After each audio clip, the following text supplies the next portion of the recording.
Esselamu Aleyküm değerli izleyicilerimiz. Nebilerin izinde programına hoş geldiniz. Bu programda Hazreti Nuh'u konuşmaya devam ediyoruz. Çünkü Hazreti Nuh'un kavminin kendisine gösterdiği tepkileri Kur'an-ı Kerim'de incelediğimiz kadarıyla bütün peygamberlere gösterilen tavırların, tepkilerin aynısı. En son Peygamber Efendimiz'e de aynı tepkiler gösterilmiş. Yani çok benzerlikler var. Günümüzde de Müslümanlara aynı tepkiler gösteriliyor. Bu yüzden alacağımız derslerin çok olduğuna inandığımız için bunu geniş geniş ele almaya çalışıyoruz. Evet hocam, hoş geldiniz. Hoş bulduk. Hocam Hazreti Nuh'un kavminin Hazreti Nuh'a gösterdiği tepkileri daha önce ele aldık. Ele almaya devam ediyoruz inşallah. Hazreti Nuh'a ilk tabi olanların gençler ve yoksullardan oluşması, kadınlardan oluştuğunu görüyoruz. Yani tarih boyunca aslında bütün peygamberlerde de bu olmuş. Hazreti Nuh'un davetine icap edenlerin artık önünü kesmek için çeşitli bahaneler, çeşitli iftiralar sürdürüyor o düşmanlar, İslam düşmanları, o peygamberin düşmanları. Bu sefer inananları caydırma politikalarına başlıyorlar. Hazreti Nuh'tan insanları çevirmek için çeşitli bahaneler öne sürüyorlar. Bunlardan bir tanesi de işte onun bir melek olması gerekmez miydi gibi iddialarda bulunuyorlar. İnsanları ondan alıkoymak için. Neden böyle bir yöntem seçiyorlar hocam? Şimdi peygamber olan kişi elbette insanlardan bir takım üstün vasıflara sahiptir ki Allahu Teala onu insanlar içerisinden onu peygamber seçiyor. Evet. Hazreti Nuh'un da bu şekilde onun üstün vasıfları, güzel böyle ahlaki meziyetleri herkesçe bilinen bir gerçek idi. Aslında yani o kavmin ileri gelenleri, ona düşmanlık edenler de bunu gayet iyi bilirlerdi yani. Hı hı. Onu çünkü kendileri içinde doğup büyümüş olan bir insan, daha önce ona karşı yani sevgileri vardı, sempatileri vardı. Evet. Ne zaman ki Allah Celle Celaluhu onu peygamber gönderdi onlara, bu onlara ağır geldi. Çünkü Hazreti Nuh ilk bir peygamber olarak, ilk olarak toplum hayatında büyük değişiklikleri böyle hedefleyen bir dava ile öne çıkıyor, ortaya çıkıyor. Yeryüzünde ilk olarak doğmuş olan, gelişmiş olan şirk düzenine karşı tevhid davasını böyle haykırarak ve böyle putlarını da aşağılayarak bunların mabut olamayacağını açık açık söyleyerek üzerlerine gidiyor. Bu onların zoruna gidiyor.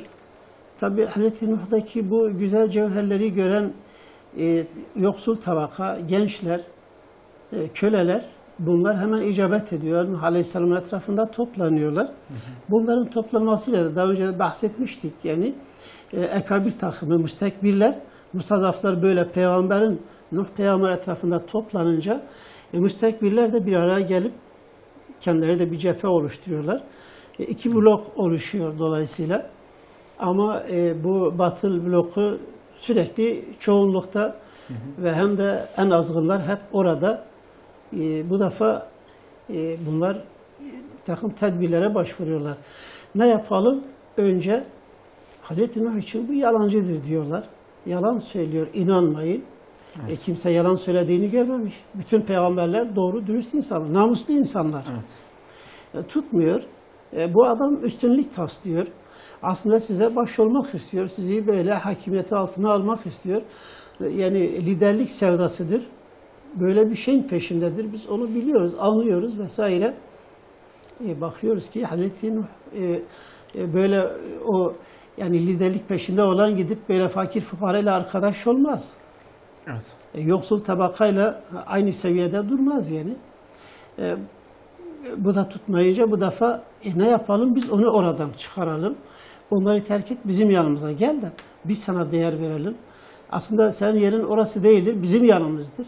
Yani merkezi kendi yanları gösteriyorlar sürekli. Onlar Allah'ın seçtiği önder insanları değil de gidip o önder insanların yanında bulunmaktan ise onları kendi yanlarına çekmeye çalışıyorlar. Merkez biziz yani diyorlar. Nuh Aleyhisselam'ı kendi yanlarına çekmeye çalışıyorlar. Peygamberler onlar Allah'ın düşmanlarının yanında izzet değil, izzet Allah'ındır, peygamberindir ve müminlerindir yani. İzzeti orada arıyorlar. Bu da tutmayınca bu defa etrafındaki insanları dağıtma yoluna gidiyorlar. Evet. Yani burada da işte bu sefer doğaüstü güçlere bağlıyorlar işi. Yani bu bir melek olmalı. Yani bizi Allah'ın gönderdiği bir kişi melek olmalıdır. Böyle insan bizim gibi yiyip içen bir insan nasıl olur diyorlar. Yani bizim gibi yiyen, içen, kadınla evlenen, ondan sonra çocuk sahibi olan, ticaret yapan, sanat yapan çoğu peygamberler sanatkardır. Çoğu peygamber tüccardır. Çobanlık yapmayan bir peygamber yoktur. Çobanlık. Peygamberler çok şeylerden geçiyor yani. Çünkü bunlar toplumun önderleri olacak ya, toplumun her tabakanın derdini, ızdırabını anlayacak tarzda eğitiliyor. Allah tarafından eğitiliyor bu insanlar. Dolayısıyla Nuh Aleyhisselam'ı bunlar kendi yanlarına çekemeyince bu defa artık o insanları dağıtmaya çalışıyorlar. Bu aslında peygamber değildir. Peygamber olsaydı, peygamber insanlardan olmaz ki. Bir melek olmalıydı yani diyorlar. Halbuki Allah Celle Celaluhu eğer insanlara meleklerden peygamber göndermiş olsa onu yine insan suretinde gönderecek. Yani melek suretinde onlara peygamber gönderecek değildir. İnsan suretinde gönderse dahi bunun melek olmadığını, insan olduğunu bu defa diyecekler diye. Evet. Hocam bu iddialarının da tutmadığını görüyoruz. Nereden görüyoruz? Devamındaki ayetlerde bu sefer Nuh kavminin kendisini delilikle itham ettiğini, meczuplukla itham ettiğini, cinnet geçirmişlikle itham ettiğini görüyoruz. Yani bu sefer şahsına bir yönelik bir saldırı var. Yani onun şahsını küçültmeye dair bir saldırı var. Zaten bu nihai bir şeydir. Aslında yani bu adam cin çarpmış biridir. Bunda yani delilik vardır. Ne konuştuğunun farkında değildir. Yani konuşmaları bize öyle şey geliyor. Yani böyle garip şeyler konuşuyor bu insan. Ne konuştuğunun farkında değil. Bu meczuptur yani. Gözden düşürmeye yani tamamen yani, bir onun saldırı. hakkında bir takım şüpheler yaratıyorlar. Bununla yani kendi aralarında aslında konuşurlarken bu bir taktiktir. Siyasi bir taktiktir. Evet. Yani en iyisi biz bunu onların gözünden düşürmek için böyle bir şey diyelim. Fazla üzerine gitmeyelim. Üzerine gittiğimizde işi daha da büyür. Yani üzerine gittiğimizde daha da duymayanlar duymuş olur. Ve onlar da bakıyoruz bugüne kadar yani ona gelenler gidip onun bir kere sohbetinde bulunanlar ona takılıyorlar. Yani bir çeşitle ona bağlanıyorlar. Bunun önünü almak için yani biz böyle bunu basit gösterelim de büyütmeyelim. Yani bir şey değildir. Yani aslında yani meczup biridir. Yani böyle ne konuştuğunun farkında değil. Yani karıştırıyor bu insan yani. Önemsenecek bir şey değildir. Böyle kendi haline bırakın. Önemsemeyin artık böyle söner gider yani. Evet. Kendi yanlarında böyle söylüyorlar yani. Ama bunun diğer bir anlamı da Hz. Nuh'un etrafında toplanmış olan müminlere de yani siz bu adam hakkında acele ediyorsunuz. Bu adam ne konuştuğunun farkında değil. Hele bir bırakın. Yani bir öyle kendi haline bırakın bakalım bu ne olacak. Eğer söylediği şeyler gerçekten doğruysa o zaman birlikte biz de yani olacağız. Yani biz böyle gün görmüş insanlarız. Böyle doğruyu yanlışı iyi tefrik edebilen insanlarız. Biz birlikte eğer bu iş doğruysa beraber yapacağız. Acele etmeyin. Bir takip edelim. Ondan sonra bu işi ne olacak? Ondan sonra böylece o insanları etrafından uzaklaştırmaya ve ayırmaya çalışıyorlar. Bu da ileride göreceğiz ki tutmuyor yani. Bir insan imanı bulmuşsa onu bırakmaz yani.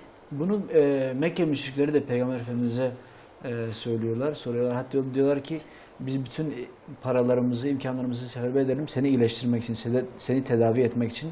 Hani böyle haşa delilik durumuna düştüğün sana cin bulaştıysa bunun yollarını, çarelerini arayalım diye Onlar da Peygamber Efendimiz'e böyle tekliflerde bulunmuşlar. Günümüz Müslümanları Bu da efendilik edasıdır. Yani bu tavırlar, yani o efendiler, müstekbirler var ya, yani bir nevi efendiliğini kullanmak istiyorlar. Yani biz büyükleriz, yani sana bir şey olmaz, yani sana bir hastalık bulaşmışsa biz buradayız, yani seni tedavi ederiz, seni seviyoruz.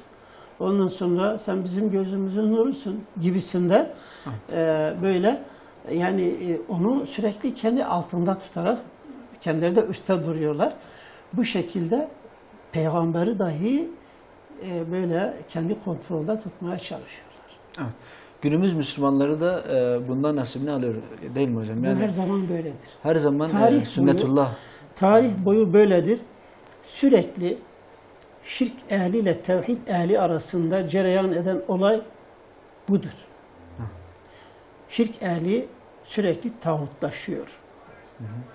Yani müşrik insanlar, Allah inancından uzaklaşan insanlar, ahiret bilincinden uzaklaşan insanlar gittikçe azgınlaşıyor. Azgınlaştıkça da kendilerinden başka üstün tanımaz oluyorlar. Müstekbir oluyorlar. Kendi çok büyük görüyorlar. Böyle kendileri dışında insanları da mustazaf duruma düşürüyorlar. Böyle aşağılanmış insanlar onlara ayak takımı, böyle bizim işçi tabakamız, ondan sonra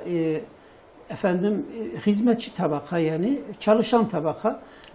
Günümüz sistemlerin tabiriyle yani proletera dedikleri, yani komünizmin burjuva sınıfına karşı proletarları, yani bunları böyle köle gibi görüyorlar ve hep bunları çalıştırmak istiyorlar.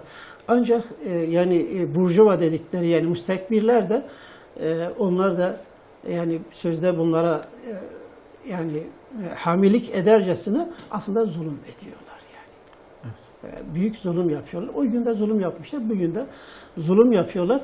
Hele tevhid ehli için gerekirse onların o yoksul tabakasıyla zengin tabakası gerekirse birleşirler yani. İnanmayan sınıfı. İnanmayan sınıfı, İnanmayan İslam'a sınıfı, inananlara karşı. yani birleşirler. Yani aslında yani insanları böyle birbirinden tefrik eden ana çizgi bir tanedir. Bir haktır, biri batıldır. Yani hak tarafında çoğunlukla yoksul tabakalar, gençler, ezilen tabaka olduğu gibi zenginler de olur. Yani bu dava, yani tevhid davası illa fakirlerin davası değildir. Yani bunun içinde Zeyd var, Ammar varsa Ebu Bekir de vardır. Yani onsuz da olmuyor. Hakeza yoksullar arasında çoğunlukla yoksullar yani hak davaya tabi oluyorlar ama bazıları öyle ahmaklaşıyorlar ki köleliğe alışıyorlar. Kölelik artık onların ayrılmaz bir parçası oluyor. Kölelikten kurtulma nedir bilmezler yani. Sürekli uşaklıktan zevk alırlar. O müstekbirlerin uşaklığını yapmaya devam ederler. Evet. Yani yıllarca basında da bu işlerinde hocam, yani sakallı insanların, ne bileyim belki cübbe giyen insanların, Müslüman tipli insanları böyle aptal, bir şey düşünemez, bir şeyden haberi olmayan insanlar olarak lanse edildi yıllarca medyada. Bu da küfrün herhalde günümüz yansıması olsa gerek değil mi hocam? Tabii. Evet. Hocam Kur'an-ı Kerim'de Hud suresinde size Rabbimin risaletini tebliğ ediyorum. Size öğüt veriyorum ve Allah tarafından sizin bilmediğiniz şeyleri biliyorum diyor Nuh Aleyhisselam kavmine. Burada gördüğümüz Nuh Aleyhisselam'ın davetini kesin net çizgilerle çizmesi, yani hiç çekinmeden, kınayıcının kınamasından korkmadan tebliğ ediyor davetini. Yani bundan biz nasıl dersler çıkarabiliriz? Biz bugün o zaman Nuh Aleyhisselam çeşitli o önde gelen güya o burjuvazi takımının şeylerini, bu sıkıntılarını veya o ne derler istemedikleri şeyleri söylemiyor gibi bir, yani kınayıcının kınamasından korkmuyor Nuh Aleyhisselam. Neyse Allah tarafından ne bildirildiyse onu söylüyor. İşte vay efendim o önde gelen şu kişi, şu savaş böyle bir şey demiş diye göz ardı yapıyor. Onları göz ardı ediyor. Bugün biz Müslümanlar da acaba bunu yapabiliyor muyuz? Yani gerçekten İslam'ı anlatma adına bazılarının çıkarlarını bir kurumun, bir devletin veya farklı bir yerin çıkarlarını göz önüne bulunduruyor muyuz veya bulundurmamız gerekiyor mu tebliğ ederken? Şimdi Nuh Aleyhisselam kendisi büyük peygamberlerden, yani ulul azm, azimet sahibi. Bazı peygamberler azimeti kullanamamışlar. Yani ruhsatı daha fazla kullanmışlar. Ama ulul azm peygamberler, büyük peygamberler 5 tanedir. Bunların ilki Nuh Aleyhisselam'dır. Evet. Nuh Aleyhisselam hiçbir zaman taviz vermemiş. Yani böyle konuşurken çok rahat konuşmuş. Evet. Karşısındakilerin büyüklüğü karşısına ezilmemiş. Büzülmemiş yani. Dik durmuş. Ve yani bildiği gerçekleri açık açık, dobra dobra onlara anlatmıştır. Dolayısıyla onlar kendi karşılarında böyle ciddi ciddi konuşan birini görünce, yani velev ki böyle yani efendim bu işte meczuptur, şudur budur derseler bile onu ciddi hesaba katıyorlar ve karşısında titremeye başlıyorlar. Çünkü yani onlar akıllıdılar, anlıyorlar. Bu insanın söylediği sözler basit sözler değildir. Bu sözler ses getirecek sözlerdir. Büyük yankı yapacak sözlerdir. Bunu insanlar duymasınlar. Aman ha, duyarlarsa inan bizim işimiz zordur gibisinden hep böyle bir endişe içindeydiler yani. Nuh Aleyhisselam yani buna başlayınca da açık konuşuyor. Yani ben böyle insanüstü biri değilim. Ben melek değilim. Benim görevim Allah'tan bana tevdi edilen görevi size iletmektir. Ben elçiyim. Evet. Allah ne emretmişse ben onu söylerim. Ben uyarıcıyım. Sizi tehlikeden kurtarmak için sizi uyarıyorum.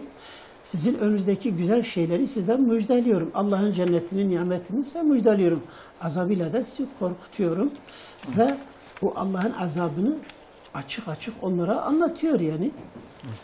Ondan sonra yani ahiret günü gerçekten yani büyük günün azabından sizin için büyük günün azabından korkuyorum. Elim günün azabından korkuyorum yani.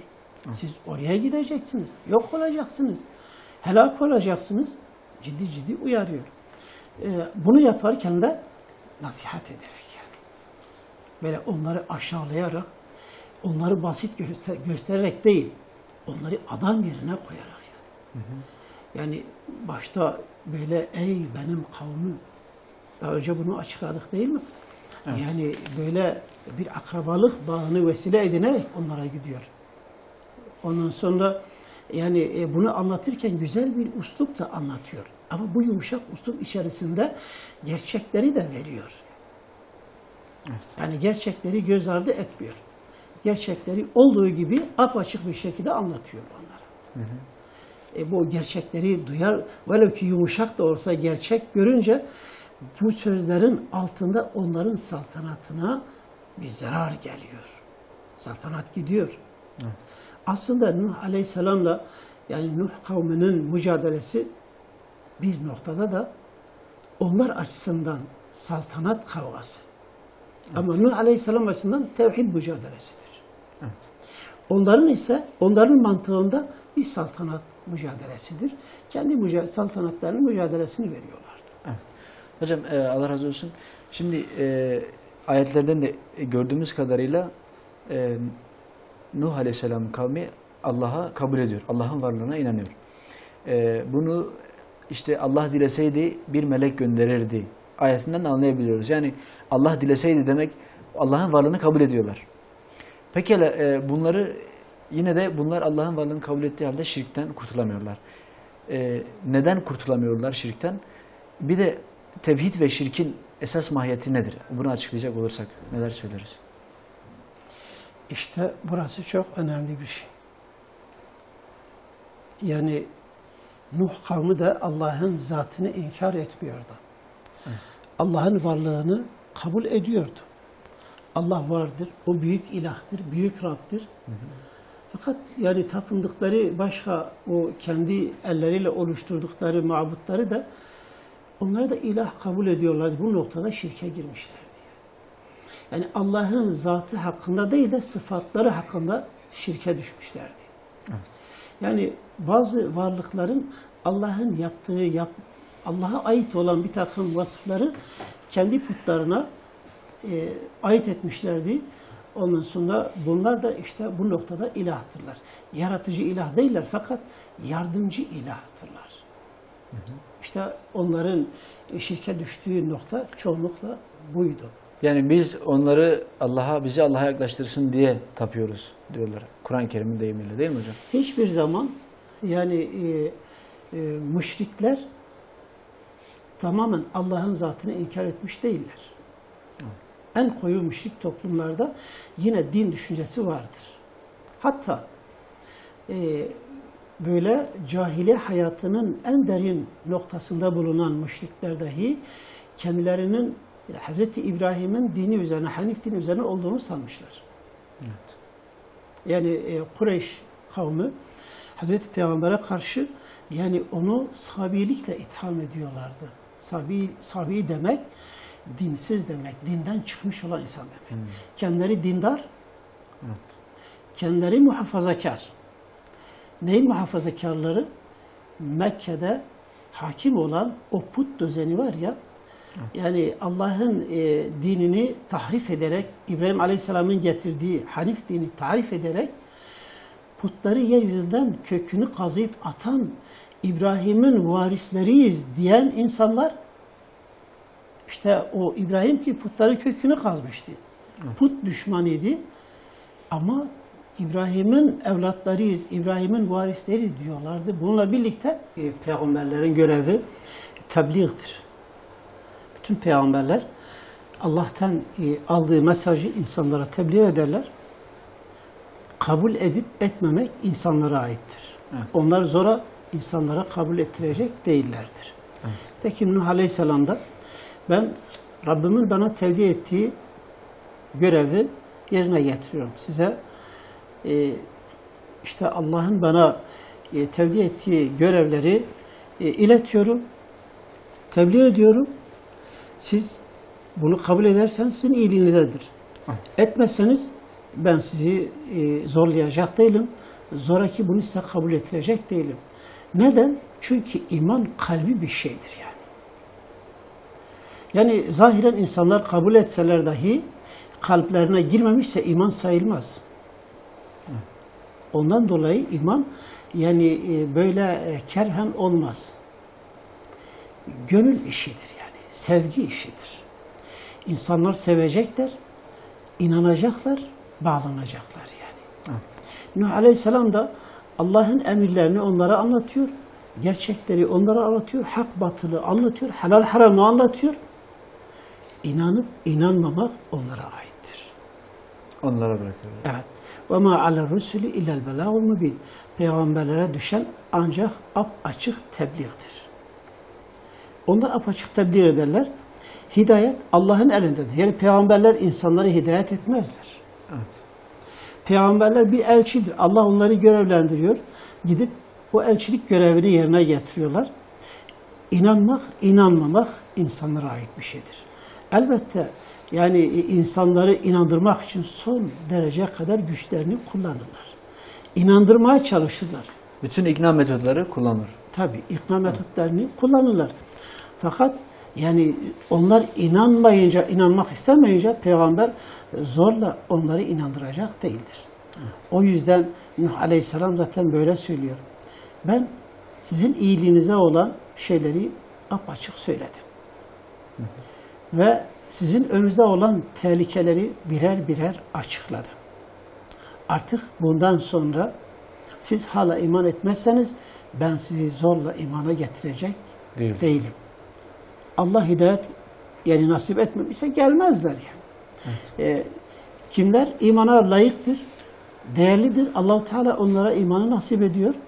O yolu kolaylaştırıyor, iman ediyor. Ama yani imana layık olmayanlar da Allah-u Teala demek ki yani irade etmeyince yani onlar hak etmiyor bunu, iman etmiyorlar yani. Evet. Hocam şurada bir soru daha açayım, bir parantez açayım.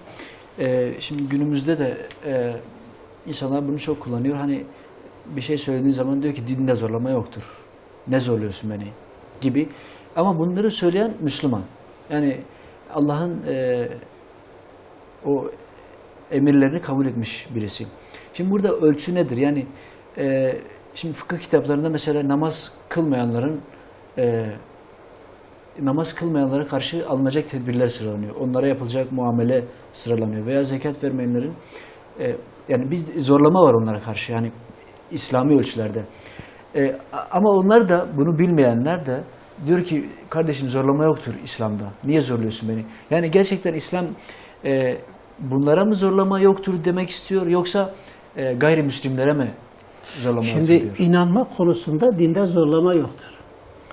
Yani bir insan Müslüman olmamışsa, başka bir dinde ise Yahudi midir, Hristiyan mıdır, Mecusi midir?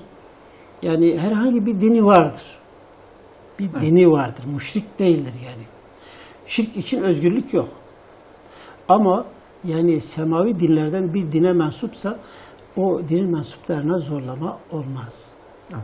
Onlar yani isteyerek iman etmiyorlarsa biz cebren onları imana getiremeyiz. Onlar yani imanı kabul etseler, ikna olsalar o zaman iman edecekler. O iman o zaman sahihtir yani.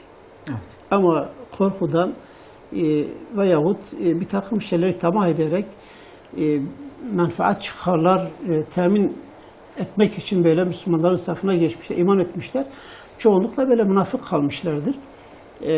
O imanları da iman sayılmamıştır. Kalplere girmeyince kadar وَلَمَّا يَدْخُلُ الْاِيمَانُ فِي قُلُوبِكُمْ ayet-i kerim. İman kalplerinize girmeyinceye kadar iman sayılmaz. O yüzden şimdi bu itikadi noktada dinde zorlama yoktur. Fakat ameli nokta derken yani insan din çerçevesi içerisine girdikten sonra İslam'ın yani emir ve nehirlerini kabul ettikten sonra. Emir ve nehini, şeriatını kabul ettikten sonra ben İslam'ı yaşayamam. Yaşamak istemiyorum. Bu konuda beni zorlamayın. Ben namaz kılmak istemiyorum. Dinde zorlama yoktur. Namaz kılmak zorunda değilim. Hayır. İnsan bir kurumda çalışıyorsa o kurumun kendisine ait kanunları vardır, yönetmelikleri vardır. Değil mi beşeri olarak? Oraya girdiği zaman oraya göre onların istediği tarzda orada çalışmak zorundadır. Bu dine girdikten sonra, bu dinin dışında ise o zorlama yoktur. Evet. Ama bu dinin içine girdikten sonra dinin vecibelerini yaşamak zorundadır. Evet. Orada keyfilik yoktur. Yani dini yaşamak insanın keyfine bağlı bırakılmamıştır. Evet. Hocam Allah razı olsun. Şimdi Nuh Aleyhisselam'ın kavmi kendisine yine hani kendilerini ağabey, lider konumunda gördükten sonra yine o fakirleri, zelilleri, işte bu sefihler, bu zeliller etrafında toplanmış. Biz gelip onlarla beraber mi oturacağız diyorlar. Ayet-i Kerime'nin deyimiyle. Sonra Nuh Aleyhisselam da yine ayetle cevap veriyor. Ben o iman edenleri kovacak da değilim. Çünkü onlar Rablerine kavuşacaklardır. Fakat ben sizin bilgisizce davranan bir toplum olduğunuzu görüyorum. Yani ben onları kovacak değilim yanımdan. Onlar iman etmiştir bana. Sınıfı önemli değildir. Yani fakir, zengin, köle olması önemli değil. Ben onları kovacak değilim. Öyle bir yetkim yok diyor Nuh Aleyhisselam. Müşrikler de hakeza Mekke müşrikleri de Peygamber Efendimiz'e bu iddiada bulunuyorlar. Bu talepte bulunuyorlar. Bir gün İbn-i Mesud'un rivayetine göre bir grup müşriklerin önde gelenleri Peygamber Efendimiz'in yanına yaklaşıyorlar. Bakıyorlar ki Ammar, Yasir, Ammar, Habbab bin Eret gibi zayıf müminler oturuyor. Ve aynı o talepler Nuh Aleyhisselam'ın kavmi tarafından yapılan talepler bunlar da yapıyor. Ve diyorlar ki işte biz onların yanına mı gelip oturacağız diyorlar. Yani onları kov yanından, biz ondan sonra senin yanına gelip oturalım. Yani biz onlarla aynı sınıfa gelmek istemiyoruz diyorlar. Yani bu müşriklerin, bu küfrün bir şeyi midir hocam? Bu bir huyu mudur? Bir karakteridir. Her zaman küfrün karakteri birdir. Yani burada tıpkı Nuh kavminde onlar gelip Hazreti Nuh'a diyorlar ki yani Allah'ın kendilerine lütuf ettiği insanlar bunlar mıdır? Yani Hazreti Nuh diyor ki yani Allah kime lütfederse, kime iyilik dilerse ona hidayeti nasip eder. Evet. Onlar iman ederler, Müslüman olurlar. Bunlar da dalga geçiyorlar. Demek ki Allah'ın kendilerine ihsan ettiği, lütufta bulunduğu insanlar şunlardır değil mi? Şu işte bu fakir fukara, işte hiç sözü dinlenmeyen, kâlı alınmayan, cemaatta yeri olmayan, yani Allah'ın demek ki layık gördüğü büyük nimetlere layık gördüğü insanlar bunlar mıdır diyorlar. Yani onlar böyle dalga geçiyorlar. Üstünlüğü yani. zenginlikte görüyorlar değil mi Tabii hocam? yani. Şimdi onlar üstünlüğü varlıkta, zenginlikte, saltanatta görüyorlar. Kim daha fazla varlık sahibi ise o daha üstündür. Günümüz materyalist dünyanın da mantığı budur. Yani bunlar da şeref ve büyüklüğü mal varlığına bağlıyorlar. Banka hesaplarına bağlıyorlar.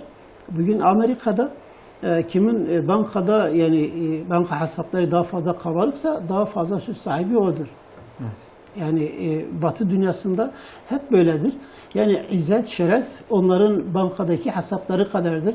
Bir gün o hesapları ellerinden gider, hesaplar sıfırlanırsa şerefleri de aynı o seviyeye düşer yani. Evet.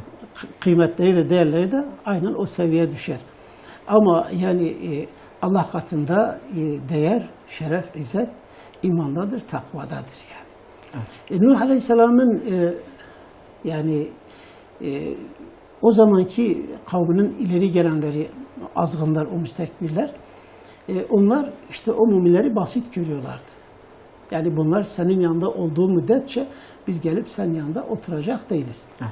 Sen bunları kovarsan yanından, bunları def edersen, gönderirsen sana inanmak, gelip seninle birlikte olmak için o zaman düşünebiliriz diyorlar. Evet. Yani geliriz değil ha. O zaman düşünebiliriz yani. Biraz da böyle büyükçe bir kibirli bir ifade. Yani o zaman düşünürüz yani belki gelebiliriz. Kesin bir söz de yok yani. Kafirin sözü olmaz. Yani sözüne güvenilmez. Bir. İkincisi Nuh Aleyhisselam yani dostlarını kaybedecek, düşmanları da gelip gelmeyeceği meçhul. Böyle bir şey mantık olarak da mantıken de yani yanlıştır ve ters bir şeydir. Ama Allahu Teala Hazreti Nuh'u uyarıyor. Yani olabilir ki Hazreti Nuh böyle düşünmüş, acaba ben bunları ayrı bir yerde görsem, bu müstekbir tabakayı, ileri gelenleri bunları ayrı bir yerde görsem, görüşsem, onlarla otursam olabilir yani.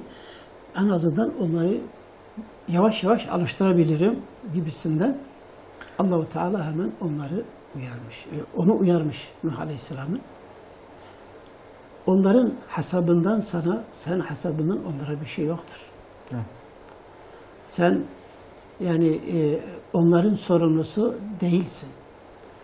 Onlar iman etmişler, hesaplarını da Rablerine vereceklerdir. Evet. Hesaplarını Rablerine vereceklerdir. Sen hesap görücü değilsin. Kalplere hakim olamazsın. Kalpleri bilen Allah'tır. Kim iman edecek, kim etmeyecek, kim iman üzerine sebat edecek, kim etmeyecek Allah bilir. Bir de bu azgınlar yani Nuh kavminin müstekbirleri o iman edenleri geçmişleriyle aşağılıyorlardı yani. İşte bunlar geçmişte çapulculuk yapmışlar, hırsızlık yapmışlar vesaire, kirli işlere bulaşmışlar. Bu da fasit bir mantıktır. İnsan günahkar olabilir, günahtan sonra tövbe eder veyahut imana gelir, geçmişi orada kalır. Evet. Hiçbir insan sürekli geçmişiyle suçlu sayılmaz. Tövbe ettikten sonra orada kaldı. Soylarıyla övünüyorlar yani. Evet.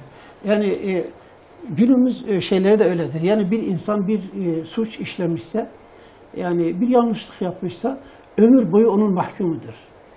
Siyaset meydanında hep böyle bir çaput gibi gelir yüzüne yapışır o suç yani.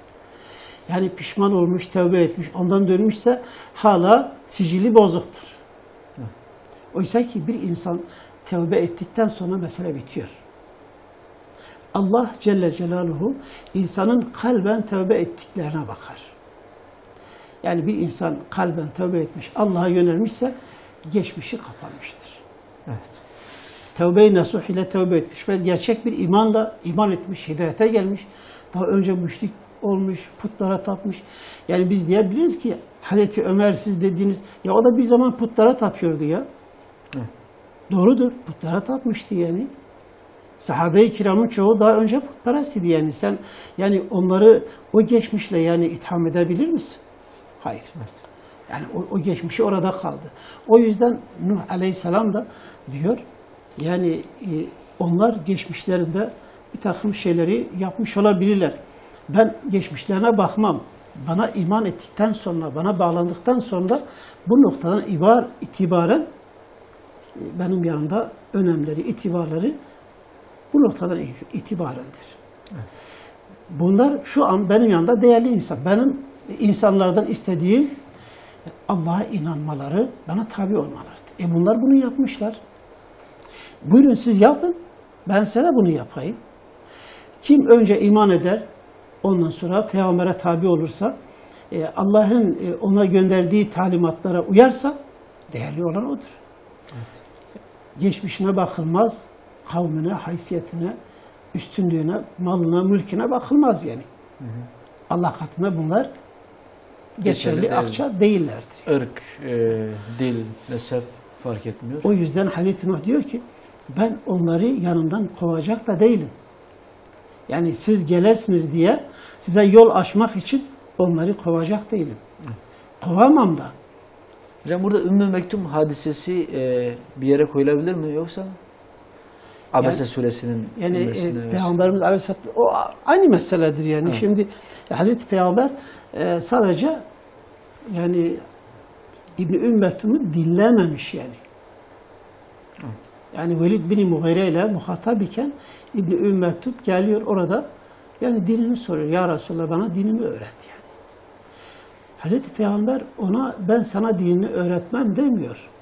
Sadece yüzünü çeviriyor. Yani şu anda ben bu müşriği yakalamışım. Bir fırsattır elime geçmiş. Ona bir şeyler anlatıyorum da. İşte sen nereden çıktın geldin yani? Sonra gelseydin. Bu yani anlama gelecek tarzda yüz çeviriyor.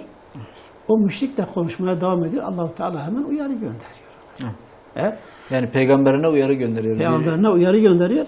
Yani o yani işi gücü dedikodu olan üstünlük taslayan adamla muhatap iken gerçek Allah'a inanmış olan gelip dini öğrenmek isteyene yüz mü çeviriyorsun? Evet. Yani hemen uyarı gönder. Gerçekten büyük bir şey hocam yani. Yani ondan sonra Hazreti Peygamber ne zaman ki İbn-i Ümmü Mektum'u görüyor diyor senin yüzünden ben diyor azar yemiş. Kendisinin yüzünden diyor azar yediğim adam hemen hürmet ediyor. Ona saygı gösteriyor yani. Yani bu da İslam'ın aslında ne kadar büyük bir din olduğunu gösteriyor. Yani işte din Allah'ın dinidir. Peygamber dahi dinin sahibi değildir. Evet. O dinin sadece rehberidir. Allah'tan aldığı görevi, vazife yerine getiriyor yani. Evet. Yani evet. Şu da var. Tarihte hep böyle olmuş yani. O gün yani Nuh kavminde yani nasıl olay gelişmiş, müstekbirler nasıl bir tavır koymuşlar, Nuh Aleyhisselam onlara karşı nasıl bir cevap vermiş, Allah-u Teala ona verdiği talimat ile Hz. Muhammed Aleyhisselam'ın Mekke'de Kureyşlere verdiği cevap ve Kureyş'in itirazları Nuh kavminin itirazlarıyla hemen aşağı yukarı örtüşüyor yani. Evet. Bu da gösteriyor ki peygamberlerin mecrası, mesleği bir olduğu gibi şirk ehlinin de karakteri birdir. Evet. Sanki Hazreti Muhammed Aleyhisselatü Vesselam'ın yani verdiği cevap ta o zamandan Nuh Aleyhisselam aynı cevabı vermiştir yani. Evet. Bu da tevhidin her zaman tevhid dinin aynı karaktere sahip olduğunu gösteriyor yani. Evet. Hocam Allah razı olsun. Hud suresinde yine Nuh Aleyhisselam size ben Allah'ın hazineleri yanımdadır demiyorum. Gaybı da bilmem. Ben bir meleğim de demiyorum. Sizin hor gördüğünüz kimseler için Allah onlara asla hiçbir hayır vermez de diyemem. Allah onların işlerindekini daha iyi bilir. Böyle bir şey söylersem o zaman ben gerçekten zalimlerden olurum diyor. Burada Nuh Aleyhisselam kendi görevini aslında kendi görev alanını belirliyor. Değil mi hocam? Gaybı bilemem. Allah'ın gaybın anahtarlarından demiyorum. İşte ben bir meleğim de diyemem. Benim o zayıfları kovacak bir yetkim de yoktur. diyor. Burada peygamberin kendi görevini açıklıyor değil mi hocam? İşte burada Nuh Aleyhisselam'ın verdiği cevap çok enteresan.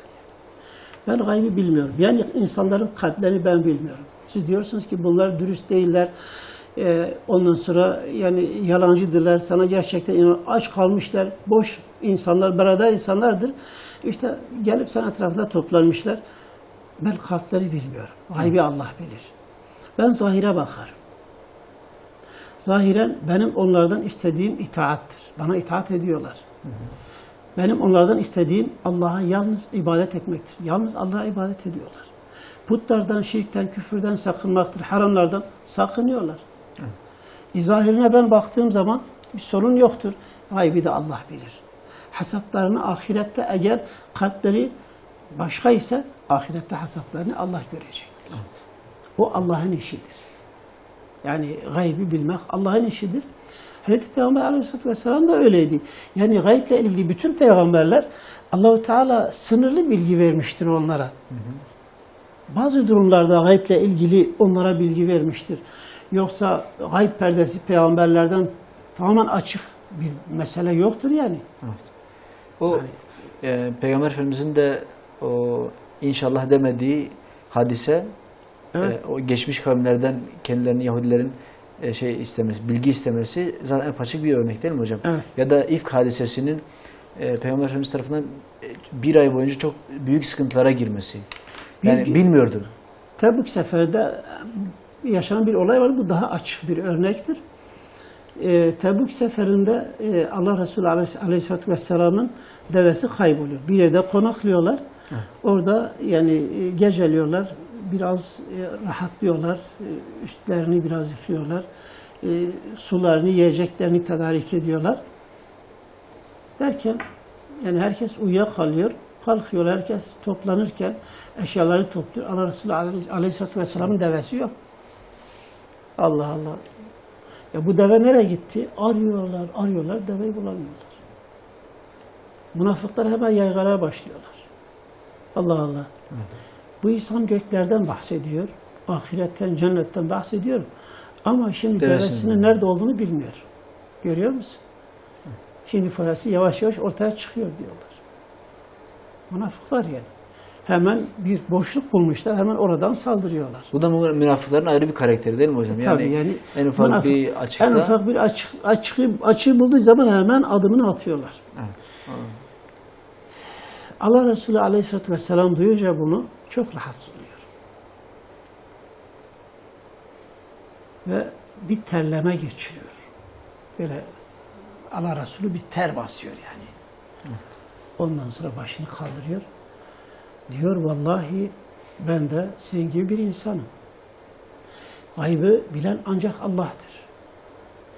Gayble ilgili benim bildiğim bir şey varsa Allah'ın bana bildirdiğidir. Allah'ın bana bildirmediği bir şey ben bilemem. Evet. Ama şimdi gidin devem falan yerde yuları çalıya dolanmış falan vadide orada kalmış. Allah şimdi bana bildirdi. Evet. Alın getirin. Yani şimdiye kadar Allah bunu bana bildirmedi. Yani şu an bildirdi bana. Falan yerdedir. Doğrudur. Gidiyor bakıyorlar ki deve yuları bir yere takılmış, dolanmış oraya.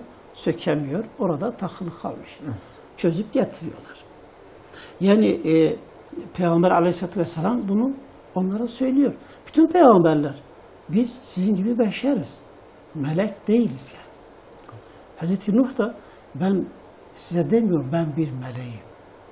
Ben gaybı da bilmiyorum.